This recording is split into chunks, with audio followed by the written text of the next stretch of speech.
안녕하세요. 우리는 오늘서부터 구약에서 다시 신약으로 넘어와 로마서의 말씀을 가지고 또 2주간 동안 귀한 말씀을 나누기를 원합니다.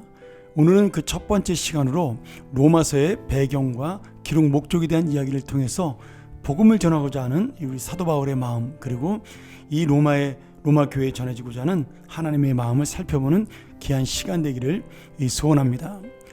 이 로마가 당시 모든 제국의 중심이었죠. 사도 바울은 원래부터 이 로마를 방문하고 싶어 했습니다.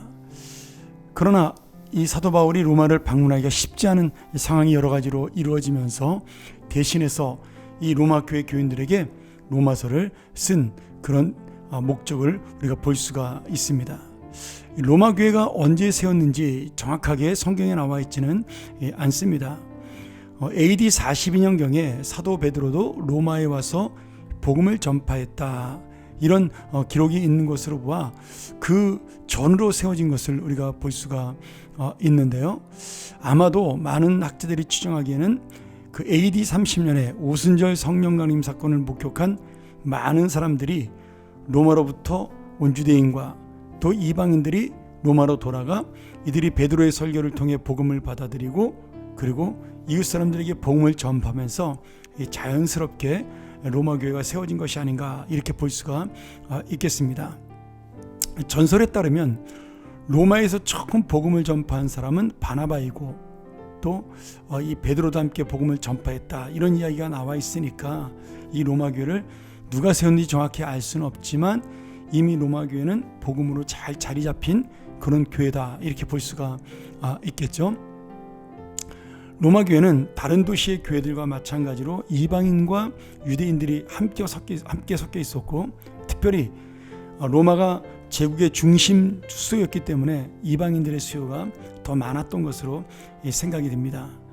또 이방인 성도 중에는 유대교를 믿다가 복음을 받은 자들이 있어서 구약의 율법도 잘 알고 있었던 그런 성도들도 있던 것으로 우리 7장에서 볼 수가 있겠죠.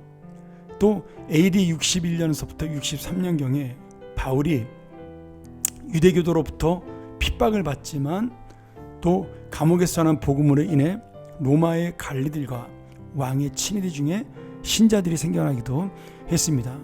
그래서 로마 교회 성도 중에는 귀족이나 상류층에 속한 그런 성도들도 꽤 있었다, 이렇게 볼 수가 있겠습니다.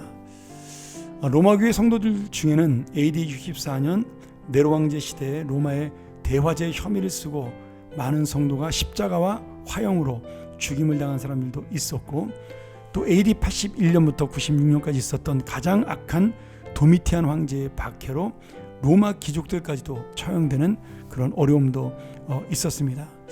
역사적 기록에 보면 이때 황제의 사촌이었던 집정관 플라비우스 클레멘스, 또는 전직 집정관 장관이죠, 아킬리우스 글라브리오, 그리고 그의 아내 프리스킬라라는 유명한 성도들이 순교하였고, 또 플라비우스의 아내였던 도미텔라도 로마에서 예수를 믿는다는 이유로 추방되기도 했습니다. 이 로마 교회는 제국의 수도요, 또 로마 황제의 숭배라는 중심지였기 때문에 이 기독교에 대한 박해가 있을 때마다 다른 지역보다 훨씬 더 많은 핍박을 받은 그러한 교회다, 이렇게 볼 수가 있겠죠. 그러나 이런 박해 가운데도 로마 교회는 AD 1세기 말년부터 이 로마 제국의 지도적인 교회로 떠오르기 시작을 합니다.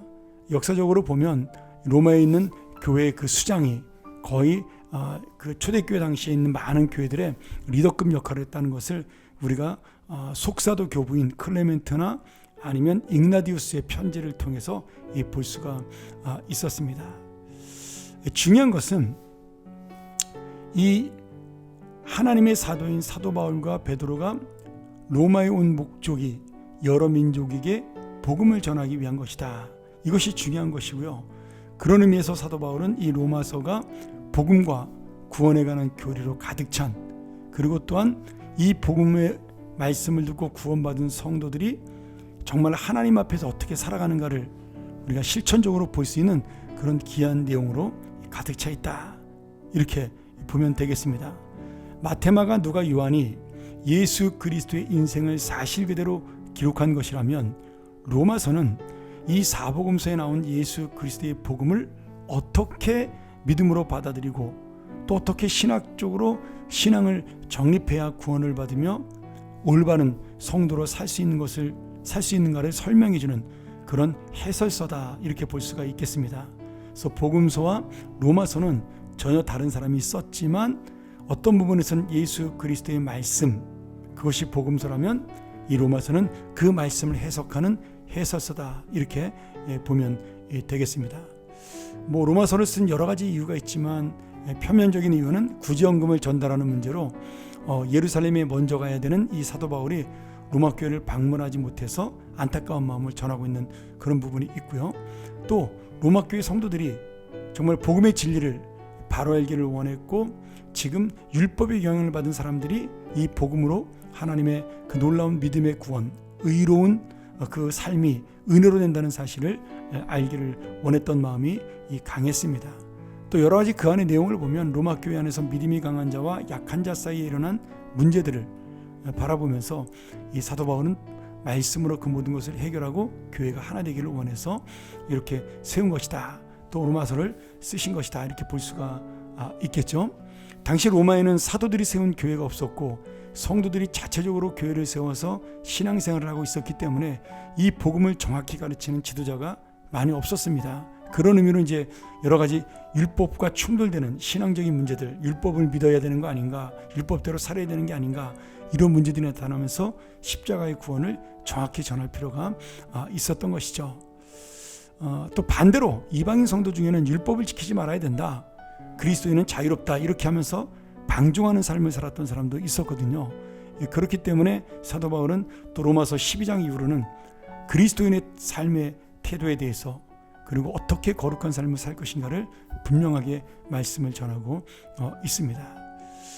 오늘 이 로마서를 바라보면서 조직신학적으로 교리적으로 가장 뛰어난 책이라고 이야기하지만 사실 그 모든 것은 복음을 전하기 위한, 십자가의 복음과 은혜의 구원을 전하기 위한 도구일 뿐입니다.